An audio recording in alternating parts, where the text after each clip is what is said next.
Alright, let's talk about the Cleveland Cavaliers. Now, in my last video, I talked about all the contending teams in the NBA and broke down what I believe was their biggest weakness. And for the Cavaliers, my choice was their perimeter defense, especially their one-on-one perimeter defense. Seems like they're going to be relying a lot on Lonzo Ball, which doesn't seem like a smart idea given his health situation. But that was my pick for the Cavaliers. Now, before we get into it, I can be straight up and say that last year, I was not a believer in the Cavs. I'm not saying when it got to playoff time, I'm saying I would have never predicted that team would win 64 games. So maybe this is still just some confirmation bias and I'm trying to still be right. Maybe subconsciously that's there, maybe, but I don't think so. Because when I look at this team, of course, they're going to be a good team, right? When you look at just who they are and you look at the rest of the conference, they have no choice but to rack up wins. But some of the reasons they were so dominant last year are one, no longer there, and two, I'm not sure things you could rely on going forward. Now, obviously, this is all hinging on Evan Mobley developing into a top 10 player in the NBA. That's the ideal situation. That's the dream. Maybe that'll happen. Maybe it won't. I think this will be a big year in finding out if that's a true possibility. But you look at Ty Jerome, who I brought up in my last video, and I can't overstate what he did for that team. But the Cavs are losing someone that came off the bench, got up 12 points per game, and shot nearly 50, 40, 90. 51% from the field, let's give him 44% from three, and 87% from the line. That's not an easily replaceable thing. Now, Ty Jerome probably won't have that type of shooting year again. So I'm not saying they should have went out of their way to try to keep Ty Jerome, especially after what we've seen in that Indiana series. It's probably not sustainable. I think he's a good player. I don't think he's that good of a player, right? But that production did happen. Then you look at Caris LeVert, who they traded, and again, I stand by, I think that was a good trade for them. But Caris LeVert last year played 38 games with the Cavs, averaged 10 points per game, nearly 4 assists per game, and shot 45% from the field and 40% from three. Those are two guys they had coming off their bench with elite shooting, I won't say elite, but very good shot creation from their backup guards. You look at this team this year, now they got Craig Porter Jr., right? And he's always, he puts up these crazy stat lines whenever he gets real run, but is that going to be a full-time thing? We'll see with that. But when you think about this team last year, they had Darius Garland, Donovan Mitchell starting, and then coming off the bench, they had two guys that were not missing at all. They had four guards that can get you a pull-up three at any time, and it was going in. And by the way, I'm not really counting this guy as a huge loss, but if you look at it, George Niang also played 51 games with the Cavs last year, shot 40% from three, like they were not missing as a team. But like I said, they only had Caris LeVert for 38 games because then they traded for DeAndre Hunter, again, a trade I stand by. And if you were paying attention to this channel at that time, I kept saying the Hawks should sell high on DeAndre Hunter, sell high. They didn't really sell high with what they got in return, but they sold on DeAndre Hunter. Not a historically reliable player. There's a very good chance that last year was the best year of his career. I'm not saying that as something I believe, but in terms of injury and just being consistent on the court, there's a really good chance that was the best year he will ever have. He got to the Cavs, and in those 27 games, he shot nearly 43% from three. Like, is the Cavs system just this great that everybody becomes Steph Curry? And again, I'm acknowledging that this team is just going to rack up wins because of the conference they're in, because they do have this built-in system. They know who they are. But now they're relying, they're two wings, right? Because we're going to consider Lonzo a wing because that's really what he is. And especially on this team, that's what he is. Their two wings are Lonzo, DeAndre Hunter. Two guys you can't rely on to stay healthy.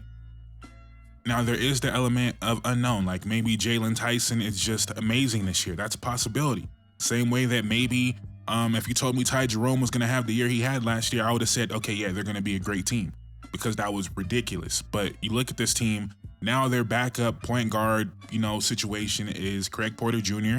Again, what I see from him, I like, but what does that look like in a full-time role?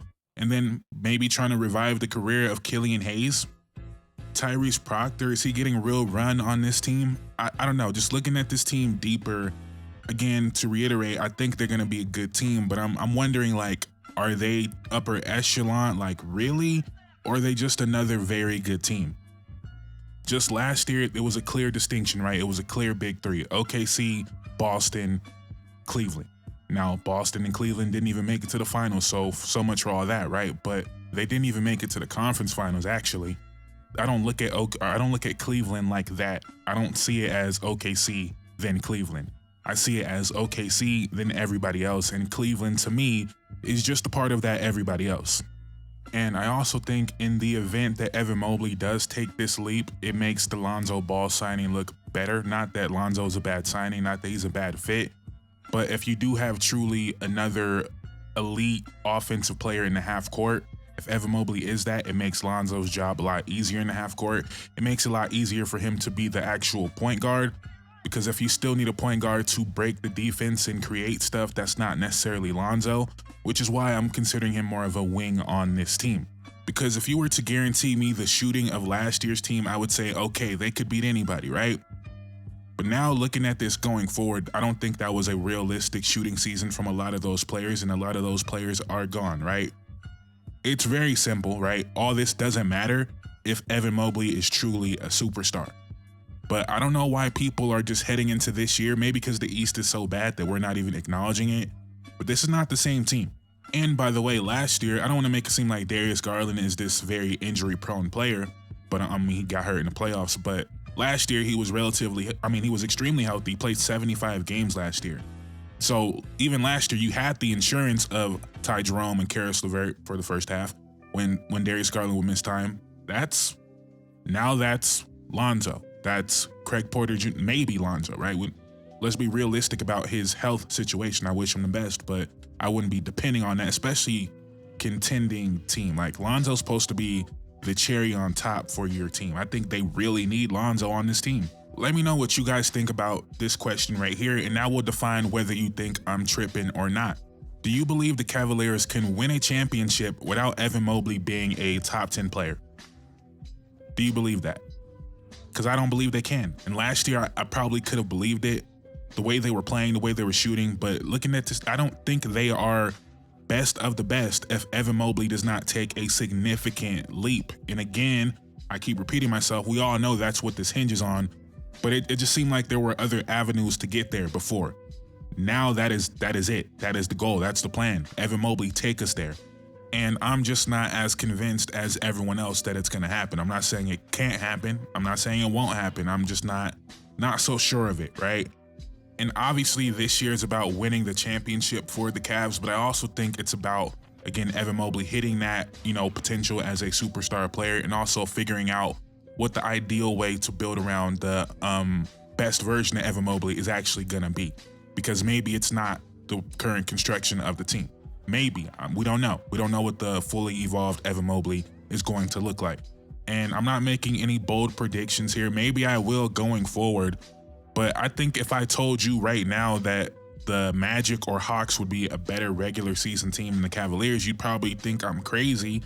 And I'm not saying I'm predicting that, but I also wouldn't be too surprised. Like, again, what Ty Jerome did for this team last year, that level of shooting and scoring off the bench, I don't know how you could say it's not going to be missed. Also, I'm penciling in Lonzo and DeAndre Hunter to miss time. Darius Garland's probably going to miss time. Like, I don't know. Maybe I am completely off base here. Again, maybe it's confirmation bias from the year before. But I'm just not looking at this team as one of these elite teams. I'm just not. I could see a world where Atlanta's better, Orlando's better, and I think the Knicks are better. I think, like, just looking at their rosters, I think the Knicks are the better team. And to be clear, I'm not saying that Orlando and Atlanta are better. I'm just saying I could see a world where they are. The Knicks, though, I believe they are just the better team. I believe going into a playoff series, right now, if I had to choose, I would pick the Knicks. But let me know how I'm wrong in the comments. Let me know how I don't know ball in the comments. Just thinking out loud here. Let me know what you guys think. Please like, comment, subscribe. It would mean the world to me. Thank you guys so much for watching. I'm out. Peace.